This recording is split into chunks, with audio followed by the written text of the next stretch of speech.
So welcome back, everybody.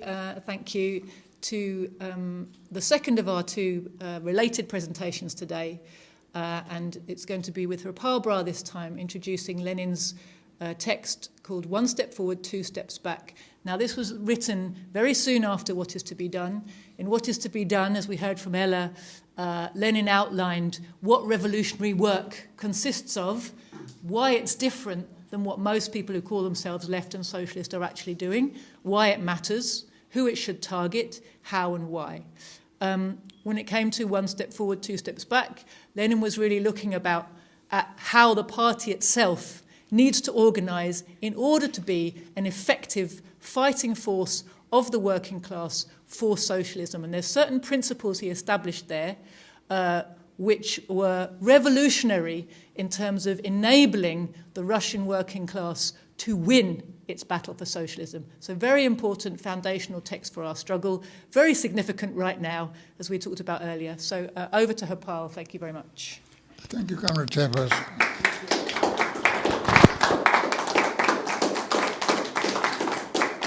Well, my task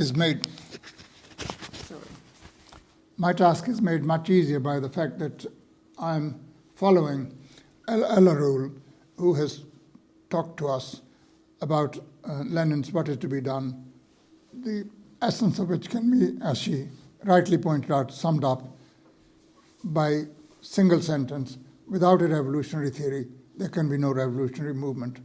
Those people who are serious about changing this society, not within the parameters of capitalism, but going beyond it and going towards socialism, they need to learn and to master revolutionary theory. And no working class, unless it is headed by a party which is armed with such kind of theory, can ever make a revolution. And that really is the difference around about the time of 1917 between the Bolsheviks on the one hand and all other parties that those days called themselves Marxist. They, those days, as Ella has explained, were known by the name of social democratic parties. They all failed because one way or the other, they could not do the revolutionary work in a proper way. And so many of these parties were saturated by opportunism. Opportunism is something that is like a cancer in the working class movement, where actually people go tantalized by some short-term gains and go in that direction and give up the long-term interests of the proletariat. Short-term gains can sometimes look very palpable. You know, you have achieved something, you can show it to people. There are people like us, have been 6 decades in this movement. At the end of it, if somebody asks us, what have you achieved? And the answer may very well be, hardly anything. Yeah? It's our misfortune to be living in an imperialist country in a most reactionary period. And therefore, whatever we have to say sometimes just does not have the desired effect. But it doesn't mean it was the wrong thing to do, because we regard ourselves as a part of a continuum. People have gone before us. We are here, and there will be others who will follow it.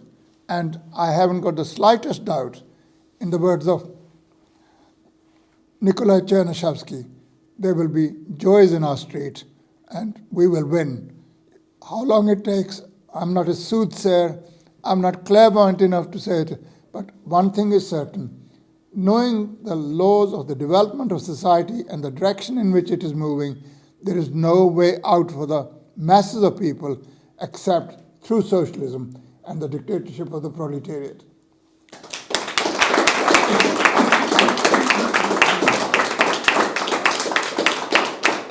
We must not shy away from this expression, dictatorship of the proletariat. A lot of opportunists will tell us, you frighten the workers. You will scare them away from our work.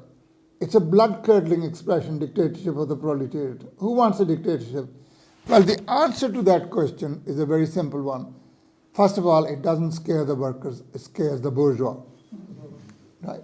The dictatorship of the proletariat cannot be something of a threat to the working class. It's a threat to the bourgeoisie, and quite rightly so. And they understand it. more than perhaps sometimes our working class comrades do. The second thing is to explain to them in very simple terms, every state is an expression of the dictatorship of one class or another, whether it's a slave state, whether it's a feudal state, whether it's a bourgeois state, whether it's a socialist state. The state only exists insofar it is necessary to exist as an instrument in the hands of one class for the suppression of another class. The moment society moves into an area where there are no classes to suppress, where there is nothing for the state to do, so a proletarian state is not abolished, it withers away. But the functions of the proletarian revolution, its relationship to the bourgeois state is that the proletarian revolution must smash the bourgeois state. Without smashing it and putting in its place the dictatorship of the proletariat, the working class cannot do anything. It cannot get rid of all the ills of capitalism. The working class needs the dictatorship of the proletariat, to prevent the restoration of capitalism, the restoration of the old exploiting classes, and to suppress them.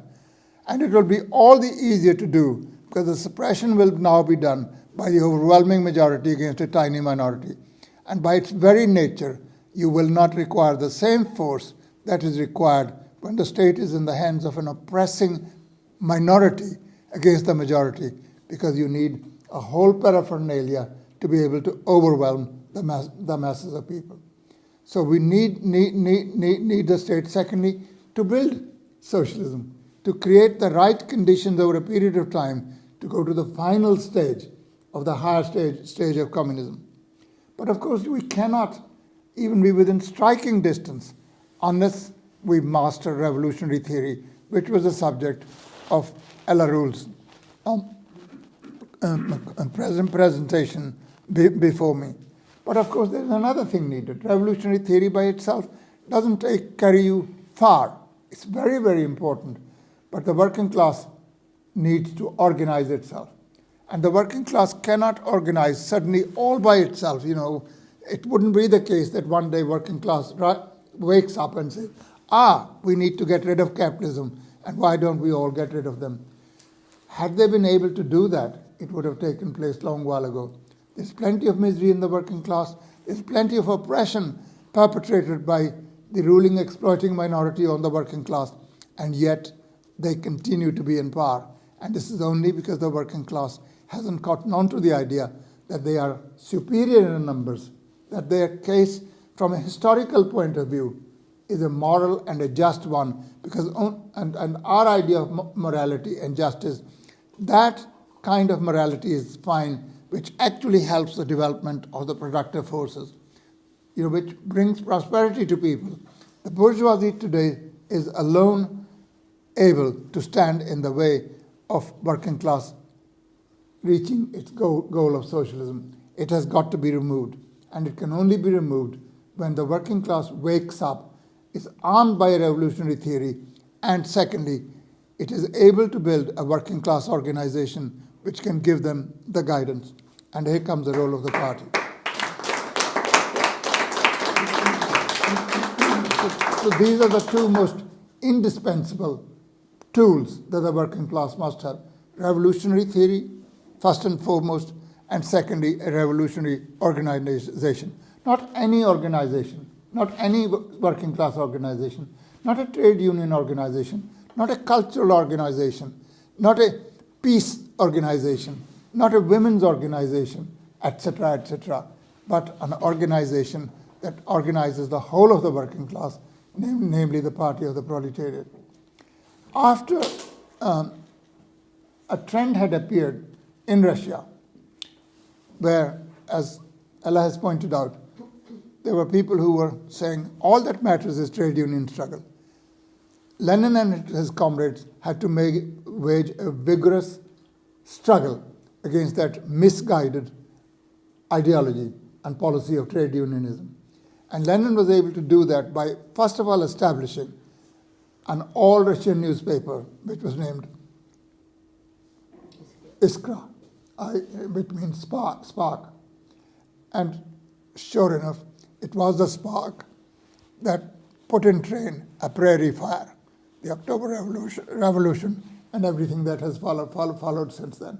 And through the columns of the Iskra for over a 3-year period, Lenin and his comrades were able to destroy and discredit economism. And by the end of that 3-year period, as the history of the CPSUB mentions, to be called an economist was regarded as an insult and an abuse, and nobody wanted to be called an economist. It became a distant memory. And having destroyed the ideology of economism, Lenin and his comrades were able to prepare, and Plekhanov was with Lenin at that time. And we must never forget, Plekhanov is the founder of Russian Marxism. Yes, he went off the rails later on, but he made a tremendous contribution. And they then went on to call the second Congress of the RSDLP, as it was called, Russian Social Democratic Labour Party. The first Congress had been held a few years earlier in Minsk. If you talk to a Belarusian communist, they are very proud to say that this first Congress that laid the foundations of the Bolshevik Party was held in Minsk. But actually nothing happened after the first Congress. The groups continued to exist as separate groups. Circle spirit pervaded, and you had to go on to a stage where circle spirit was abolished and it was replaced by a party. And that was to be done at the second Congress of the RSDLP. When they were working on the Iskra, Lenin and his comrades were able to draft the program for the second Congress. The program for the Communist Party of Russia, i.e. the Russian Social Democratic Labour Party at the time. There were some differences between Plekhanov and Lenin on this question, but things didn't come to a rupture. But Lenin was able to get something very important in that program. One was to get dictatorship of the proletariat included in the program, and the importance of party and the party that was to lead it.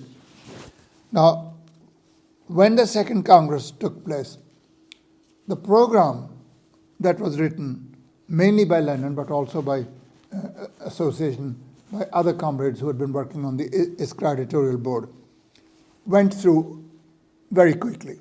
Because these differences had been sorted out, nobody objected to the program. Not even the most avowed opportunists opposed the program. All the fight took place over what would be regarded by some people as a very minor question, namely the rules of party organization. And the fight started, they started as they meant to carry on, over paragraph 1 of the rules. So what was paragraph 1? Paragraph 1 was on the question of who could become a member of the Russian Social Democratic Labour Party. There were two formulations, one formulated by Lenin and the other one by Martov. Lenin's formulation was anyone could be a member of the RSDLP provided he satisfied 3 conditions. 1, he accepted the program of the party. Secondly, he gave financial assistance to the party. There's no communist party which doesn't ask you to give some money for becoming a member. There's no free ride in our party. We demand money because if the working class wants its liberation, it's got to finance that liberation. It cannot be done by the heads of Tesco, Sainsbury, Google, and any organization that you can think of. It will not be done through Facebook. It will be done by our members, and our members must finance their liberation.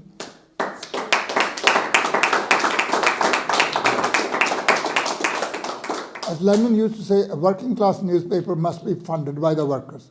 If a working class that cannot finance its own newspaper does not deserve to be liberated, it deserves to continue to be a slave class.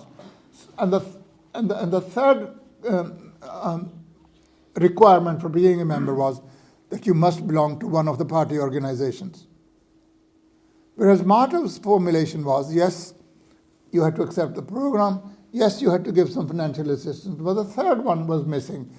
Anybody who sympathized with the party anybody who worked under the direction of the party, anybody who took part in a strike or a demonstration could become a member.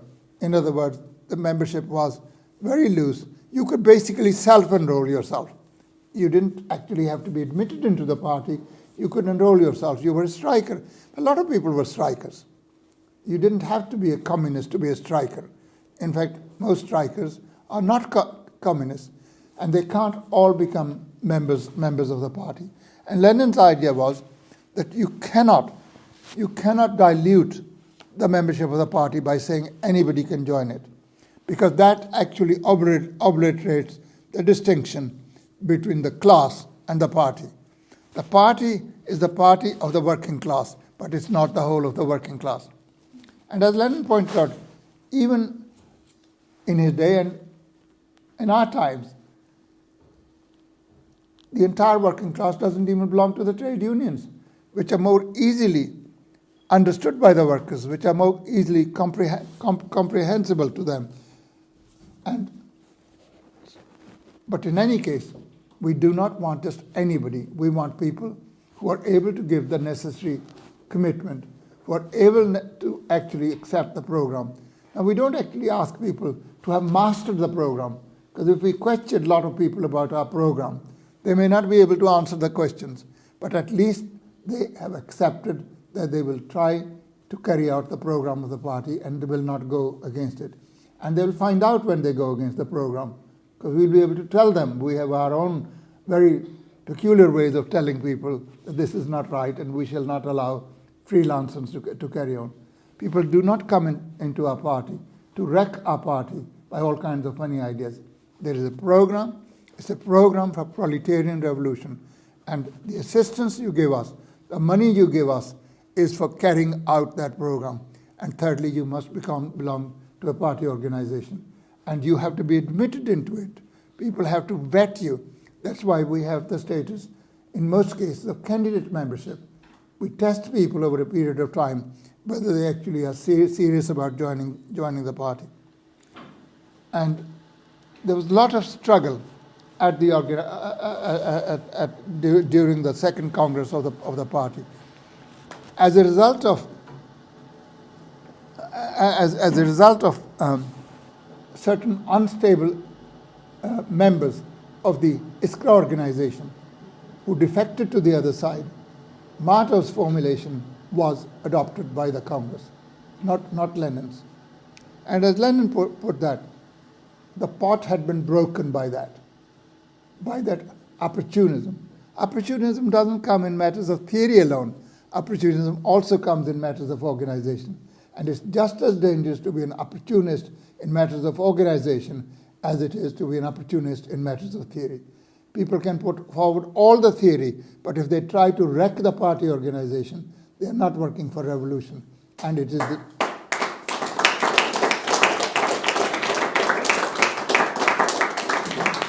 and it's the duty of the party to make sure that this does not take place.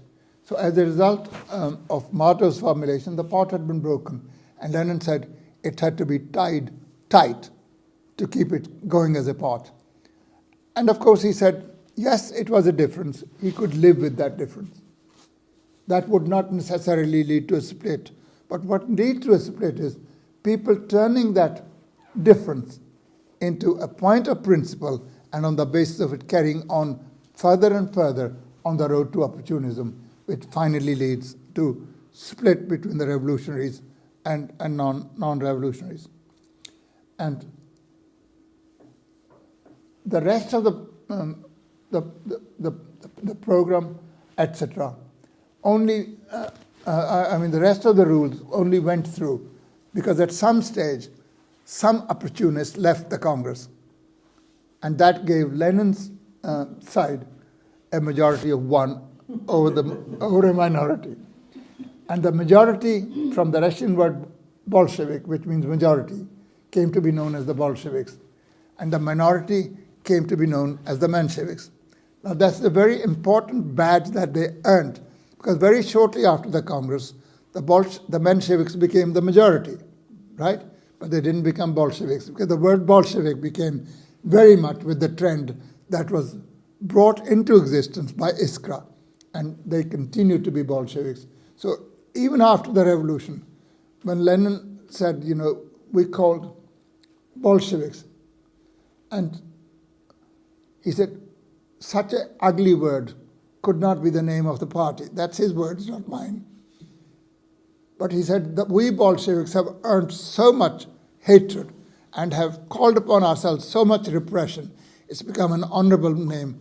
And even I would be prepared, he said, to compromise and call it properly by its name, the Communist Party of the Russian Socialist Russian Federation, brackets Bolsheviks, close Bolsheviks.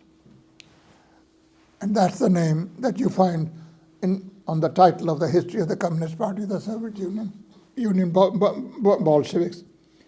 So, because of the opportunists leaving, there were some delegates from an organization called the Bund, which was a union of people who professed to be Marxists from Jewish background, mainly of Lithuania, but also some Russia and Baltic states. And they wanted it to be accepted in the party that the Bund would solely be the representative of the Jewish workers. Now, no party worth its name could accept that, because it would be dividing the working class on the basis of nationality or religion or whatever the case may be. A party is formed on a territorial basis, and it doesn't matter what your religion is, what your national background is, whatever it is, you belong to that party.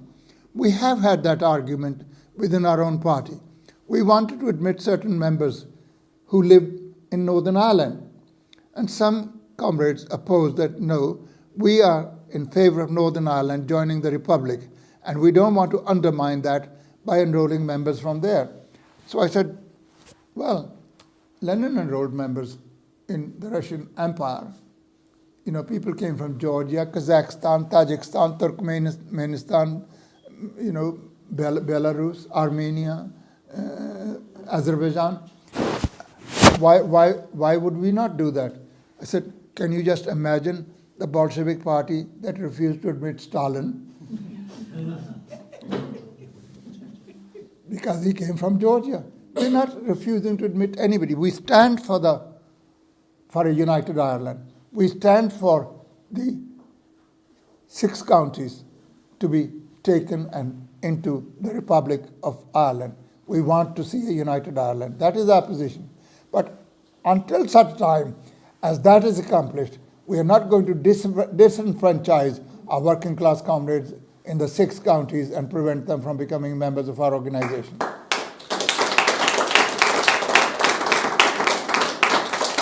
That would simply mean we would deserted them and left them to be enrolled by the Labour Party, by the Trotskyites, by the revisionists and everybody else. No, we have a duty to make sure that those who are revolutionary are in our party and not in any other party. And there may be very few. We don't have many members in Northern Ireland. We don't have many members anywhere, right? But the thing is, our basis is territorial. It is not a national or a religious basis. So when the opportunists left, Lenin's side gained the majority. Now, just as Lenin's What Is to Be Done and the Iskra before that laid the ideological foundation of the party, the Second Congress, by victory of Lenin's side, by and large, apart from the third condition for membership, sealed the victory of the revolutionary side, and it became the organizational basis for the subsequent development of the communist movement. That was the basis of the Bolshevik party subsequently. These two factions, Menshevik and Bolshevik, continued to exist nominally within a single party right up to 1912. It's only in 1912 that the Bolsheviks constituted themselves as a separate party. Before that, they continued to hold congresses. All kinds of struggles went on. Sometimes some congresses were boycotted by one section or the other. But in the end, finally, they could not continue to live within the same organization, and they split up into two. But what Lenin is constantly trying to impress here is that the working class needs the party if it is to actually advance towards socialism.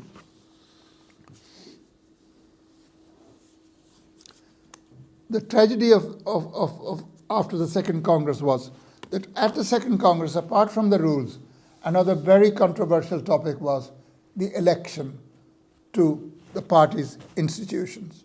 The two most important institutions being the Central Committee of the party and secondly, the editorial board of its newspaper, i.e. the Iskra.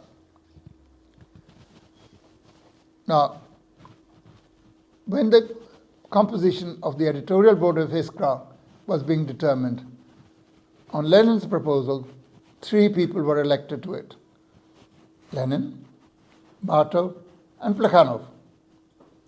Now, Martov wanted, although he was in a minority, to have the majority on the editorial board. Lenin said nowhere in the world is there a party that would automatically and by itself turn itself into a minority. When you go to a party congress, you are fighting for influence. You are trying to institutionalize that influence. In the era of circles, when there was no party, the only influence that could actually be there was the ideological influence, the spiritual influence, if you like. But once you form a party, that spiritual influence has got to be supplemented and cemented by the material influence of an organization, which is able to discipline people, which is able to organize a hierarchy where lower bodies obey higher bodies, where the minority obeys the majority. You can't have an organization, anarchist style, where you make a decision and you say, well, we're going to do a demonstration tomorrow. And few elements say, no, we're going to do our own thing, Or you're going into battle, and some people say, no, we're not fighting today. Friday is not Friday is not the way, and the day we fight, etc. Now, this anarchistic style cannot bring any victory to the working class. So, as soon as the editorial board's constitution was announced, Martov declared that he will not serve on the editorial board. Basically, he went into a boycott. The same thing happened with the Central Committee. He was in a minority, but he wanted his people to be there so that he could be in a majority. Well, that was not accepted. The Second Congress ended, but the tragedy after the Second Congress was that Plekhanov deserted to the side of Martov. And basically, his idea was to kill with kindness. And you can see where it leads to disastrous results. You cannot be kind in the matter of fighting for the proletariat. Either it's the proletariat or kindness to your friends. Now, there are a lot of people who would have personally experienced that sort of situation. But when it comes to making a choice between the interests of the proletariat and keeping your friendships, I hope you will be able to come down on the side of protecting the interests of the proletariat.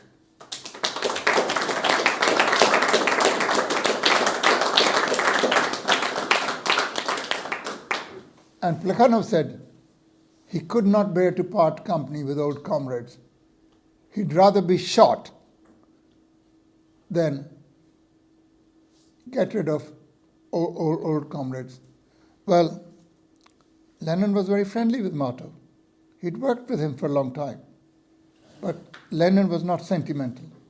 If it came to protecting the interests of the party, he was prepared to say goodbye. And he said goodbye to... But Martov was nothing compared with Plekhanov. Lenin had to say goodbye to Plekhanov as well. And Plekhanov was the founder of Russian Marxism. He's a very important figure. And although he went off the rails, he has, and I use Lenin's words, he's written wonderful stuff on the teachings of Marxism, as Lenin said, than anything ever published anywhere else. And any one of you who can lay hands on the collected works, philosophical works of Plekhanov, there are 5 volumes, try to get it. They're worth paying whatever you are asked to pay for them.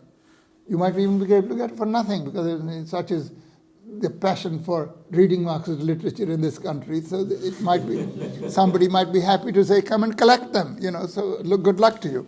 But I would be prepared to pay a lot, because every single page in those is worth reading.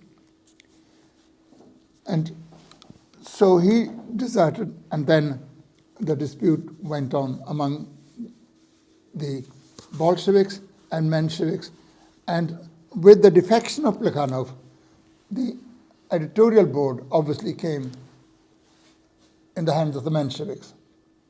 And from number 53 onwards, Iskra was no longer Iskra, it became New Iskra, because it propagated opportunist views on matters of organization to begin with, and subsequently on everything concerning the revolution.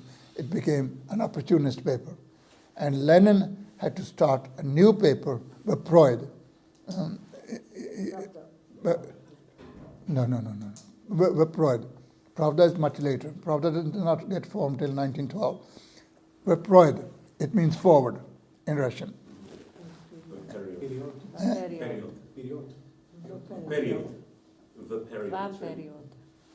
Well, anyway, they know the spellings and pronunciation. I don't know. I don't know Russian, but I just read that. Veproyd. Okay. I only communicate in written words. I don't communicate verbally. So they started, and this struggle. And the longer the time went, the more New Iskra became vicious towards Lenin and his, I'll call it faction, because that's what it was at that time.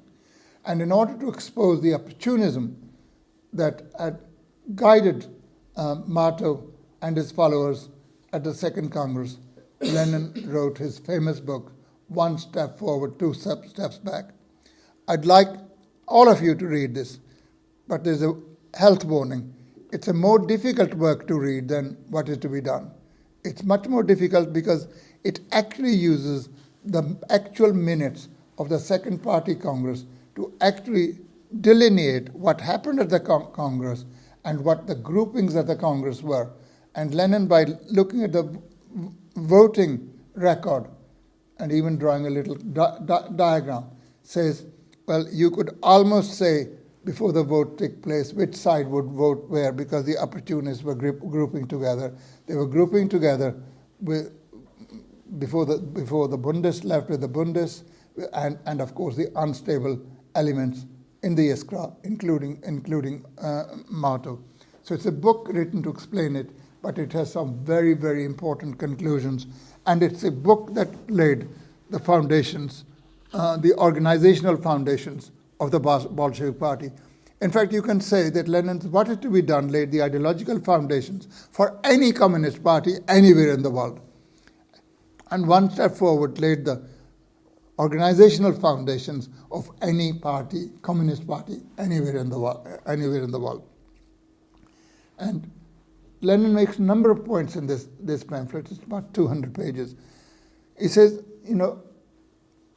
the party is a part and a detachment of the working class. But it's only one of the detachments of the working class. The working class has many detachments. Not everybody is in every one of those detachments, but certainly not everyone in the working class in the party of the proletariat. Because the party of proletariat has a higher standard. It's not that it's for the elitist factions, that you can only come to it if you're wearing a three-piece suit and you look nice or something like that. It is because they are the people who actually are possessed of revolutionary theory. People who are dedicated to the work. People who are disciplined enough to work under the discipline of the organization. People who will carry out the decisions of the party. Decisions which are binding on everyone, higher and lower, binding not only on the multitude, but also on the chosen few.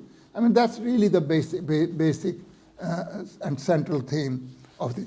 It's a book that actually emphasizes the importance of centralism as opposed to diffuseness and amorphousness. Diffuseness and amorphousness, not in matters of theory, but in matters of organization.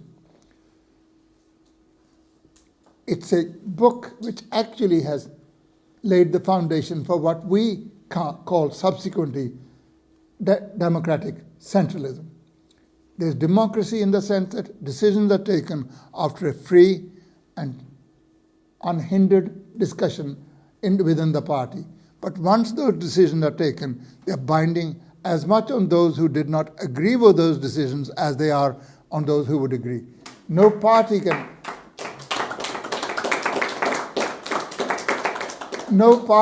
function on the basis, I didn't agree with the decision. Forget about the Communist Party. Even the Conservative Party does not allow that. I mean, they have their own. I know, looking at the present Conservative Party, you might think it doesn't, but of course that's a sign of disintegration. It only proves Lenin's point, which is our point as well. It's only when disintegration sets in that everybody goes in their own way. Everybody is a leader. Everybody is a general. There's nobody who's a soldier left to fight. I mean, Ella was showing me a joke. It's not a joke, actual story. Somebody wrote a letter to the Times saying, "My son has seen off two prime ministers, 3 home secretaries, 3 finance ministers, etc., and he's 4 months old."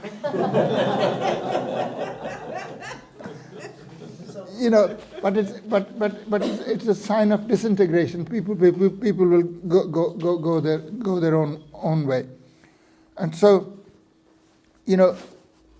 Lenin says, we are, and it's a quotation from him, "We are the party of a class, and therefore almost the entire class, and in times of war, in period of civil war, the entire class should act under the leadership of our party, should adhere to our party as closely as possible. But it would be smug complacency." I'm not using the Russian word because people criticize my pronunciation. And I will say this, chavostism, i.e. following at the tail end, to think that at any time under capitalism, the entire class, or almost the entire class, would be able to rise to the level of consciousness and activity of its vanguard, of its social democratic party. No sensible social democrat, know the difference between the old term and the new, has ever yet doubted that under capitalism, even the trade union organizations, which are more primitive and more comprehensible to the undeveloped strata. Can you just imagine among some comrades using the word primitive in regard to trade unions? You'd be hit on the head with a chair, wouldn't you? How can you declare trade unions to be primitive, right? Which are more primitive, even they are unable to embrace the entire or almost the entire working class, to forget the distinction between vanguard and the whole of the mass, which gravitates towards it, to forget the constant duty of the vanguard to raise ever wider strata to this most advanced level, means merely to deceive oneself, to shut one's eyes to the immensity of our tasks and to narrow down these tasks. Well, it doesn't mean that the theory somehow just becomes the monopoly of the chosen few. It is our endeavor not to degrade communist politics to the level of trade unionist politics, but to raise the trade unionist politics to the level of communist politics. We must go among the workers. Yes, we go into the trade unions and every other organization that is connected with the working class, and sometimes not even connected with the working class, and raise people's consciousness to a communist consciousness. That is our job. Not to actually degrade, not to undermine, not to lower theoretical standards, but to raise the strata who don't understand to the higher level. But just because, as Allah has rightly pointed out, theory of socialism is brought to the working class from outside. But that does not mean that workers cannot contribute to the development of that theory. But when they do it having acquired sufficient knowledge as theoreticians and as scientists, social scientists or any other scientists. And Lenin mentions two names, Weitling and Proudhon. Yes, their theories may be wrong, but nobody can doubt that they were theoreticians of socialism. Wrong, but theoreticians all the same. They came from working class backgrounds, but they made their contribution to the development of theory, and sometimes the distortion of that theory. But they didn't do that just as workers, they did it as theoreticians. And Lenin's idea of a party is,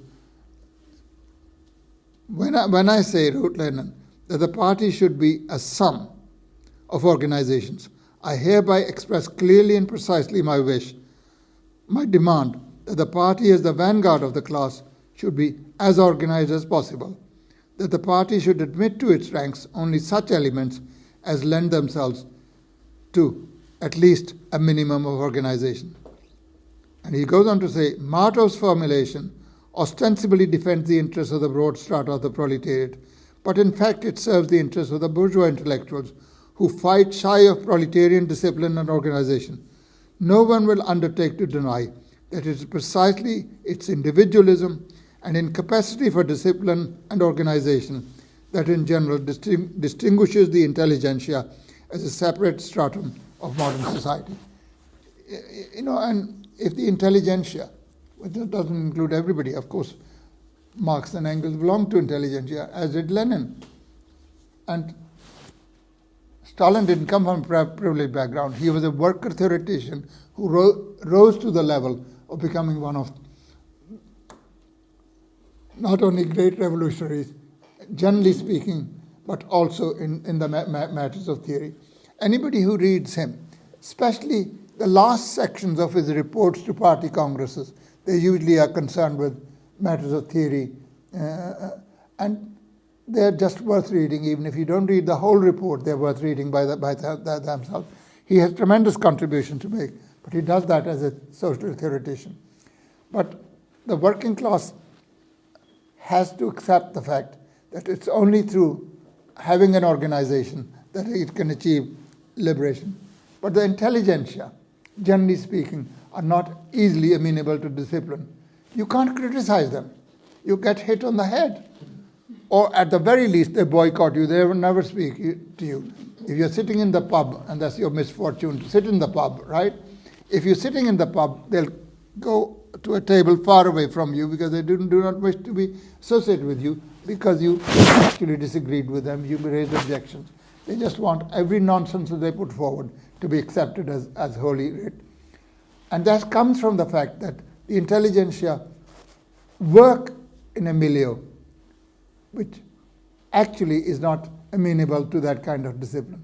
The workers are trained by the very existence as factory workers or factory workers in an office where capital is able to instill discipline on them. Capitalism has two sides. Exploitative side, which is the horrible, dirty side, it does. But it also has a progressive revolutionary side. It actually disciplines workers. It teaches them the methods of organizing together. It teaches them the necessity of banding together. A worker by himself alone in a working class organization is nothing. But an intellectual by himself in a department of sociology is everything. He's God, right? So he's not liable to accept any discipline from you. That is the very basis of his existence. Anything he achieves is by his personal qualities. Or, at the very least, his ability to do down his colleagues.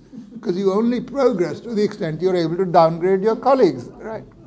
And I learned that as somebody who taught at the university. If you're sitting in a pub with people, you don't easily leave the table. The moment you're gone, they're talking behind you. And that actually made me discover why the English have such strong bladders. Nobody ever goes because they don't want to talk down behind their back. So they're not amenable to discipline. And as Lenin says, the proletariat is not afraid of organization and discipline.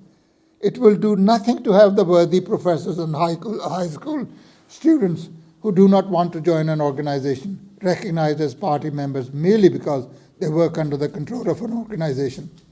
It's not the proletariat, but certain intellectuals in our party who lack self-training in the spirit of organization and discipline. And Lenin then goes on to say, the party is not just any organization. It's not just a detachment of the working class. It's not just a high detachment of the working class. It is the highest detachment of the working class. It is really something to be aspired to if you are a revolutionary. And the worst thing that can happen to a person is to be deprived of the badge of honor of being in the Communist Party.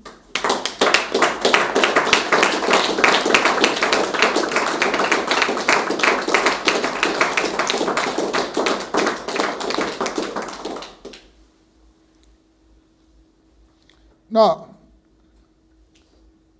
I could give you examples from a religious movement in India. I'm not asking you to be converted to Sikhism. There is a scene where the last guru of the Sikhs is known as Gobind Singh. He was fighting his battle against the Mughal Emperor Aurangzeb. He lost it, His forces were defeated. And before the last battle, there were 40 of his followers from the Amritsar district who said, "We're tired of fighting with you. You never pay us. You get us involved in fight after fight, and we won't go." And when they went home and told their wives, who were a bit in the fashion of Dolores Ibaruri, and the wife said, "You will from now on wear our dresses and clothes. We'll go and fight with God." And shamed by their wives, they went into that battle. And they died at a place which I come from. And as they're dying, Gobind Singh comes. They're bloodied and they're wiping their face. And he asked them, what is their last wish? And they said, "The letter we wrote to you that we won't fight for you, tear it up."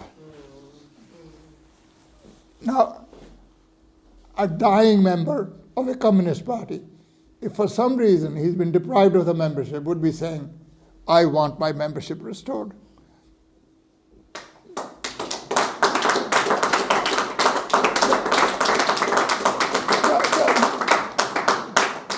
That is the last wish he would have, because it's the best honor, badge of honor that a person can wear.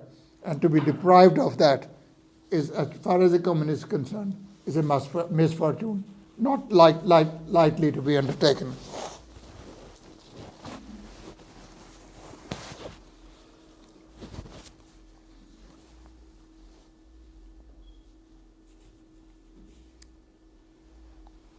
Lenin goes on to make the same point, saying, formally, our party was not a formally organized whole, but only the sum total of separate groups, and therefore no other relations except those of ideological influence were possible between these groups. Now we have become an organized party, and this implies the establishment of authority, the transformation of the power of ideas into the power of authority, the subordination of the lower bodies to the higher bodies. And those who opposed it, Lenin described them as aristocratic anarchists who would not accept any discipline. And his words are better than mine. The aristocratic anarchism is particularly characteristic of the Russian nihilist. He thinks of the party organization as a monstrous factory. He regards the subordination of the part to the whole and of the minority to the majority as serfdom. Division of labor under the direction of the center evokes from him a tragicomical outcry against people being transformed into wheels and cogs. To turn editors and contributors being considered a particularly atrocious species of such transformation. Mention of the organizational rules of the party calls forth a contemptuous grimace and the disdainful remark that one could very well dispense with such rules. Now, we've heard that. We don't want anything as disdainful as democratic centralism. We don't want to be bound by that, because you are just simply restricting the freedom of comrades to go and expand the party. Well, we are not expanding the party by actually not working in a disciplined manner, by not working according to democratic centralism. You're trying to destroy the party. You're trying to liquidate the party. You don't like the badge of liquidator? Well, stop being a liquidator. Well, if you carry on with the liquidationist activity, the party not only has the right, it has the duty to characterize you as a liquidationist and to wage a vigorous struggle against you. In which case, you either correct your position or you are heading for the exit. There is no other way.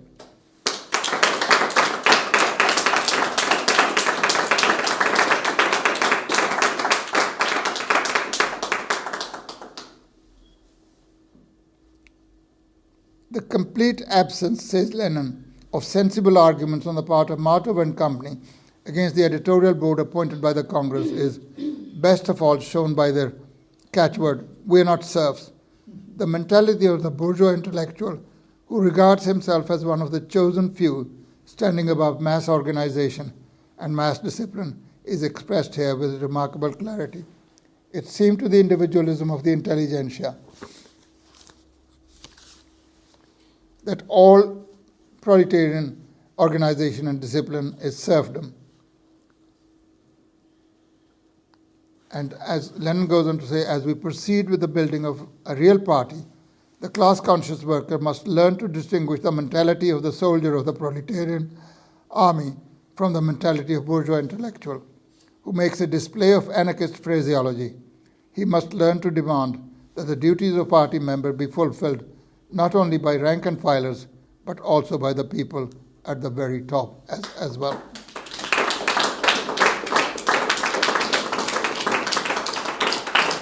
There is no doubt, we have known from our own experience, certain people in the past have rendered services to the party. But this is not forever. If they no longer render services, but more than that, try to undo the work of the party, then the party has a duty not to actually let them carry on just because they rendered services in the past. Stalin deals with this question in one of his party Congress speeches, that these are people who become arrogant. They think nobody can touch them because they have rendered services to the party in the past. We must bring them a notch or two to make them understand that this is not so. And if they don't correct themselves, they obviously are heading for the exit. And our party, small though it is, it does not shy away from taking important, drastic steps. They are hard, they're difficult, they are not decisions taken lightly, but we will take those decisions because we're trying to build a party that is worthy of the name communist.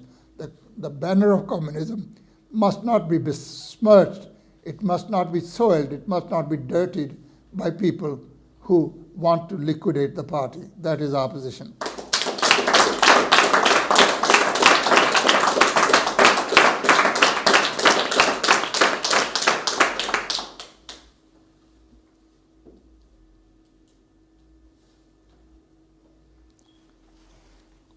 And Lenin sums up all the arguments that is put in this 200-page pamphlet by the following never to be forgotten words. In its struggle for power, the proletariat has no other weapon but organization. Disunited by the rule of anarchic competition in the bourgeois world, ground down by forced labor for capital, constantly thrust back to the lower depths of utter destitution, savagery, and degeneration, the proletariat can become, and inevitably will become, an invincible force only when its ideological unification by the principles of Marxism is consolidated by the material unity of an organization, which will weld millions of toilers into an army of the working class. Neither the decrepit rule, not to be confused with our comrade here, neither the decrepit rule of Russian Tsardom, nor the senile rule of international capital will be able to withstand this army. And so you can see why this book became the organizational foundation of the Bolshevik Party and of every other communist party. With that quotation, I end my contribution.